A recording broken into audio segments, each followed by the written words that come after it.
Українці, українки, ранок важкий, маємо справу з терористами, десятки ракет, іранські шахіди. У них дві мішені – енергооб'єкти по всій нашій державі. Київщина і Хмельниччина, Львів і Дніпро, Вінниця, Франківщина, Запоріжжя, Сумщина, Харківщина, Житомирщина, Кіровоградщина, південь держави. Вони прагнуть паніки і хаосу, хочуть знищити нашу енергосистему, вони безнадійні. Друга мішень – це люди.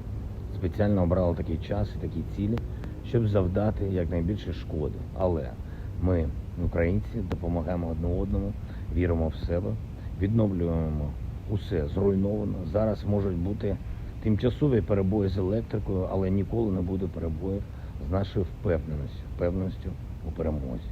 Чому саме такі удари? Ворог хоче, щоб ми злякалися, щоб люди побігли, але бігти ми можемо тільки вперед і демонструємо це на полі бою. Так буде і надалі. Працюють зараз рятувальники, працюють наші ППО. Вже на зараз 38 повітряних цілей збито. Сьогодні будьте, будь ласка, в укриттях. Завдяки допомозі наших військових все буде нормально. Завжди дотримуйтесь правил безпеки. Завжди пам'ятайте, Україна була до того, як з'явився цей ворог.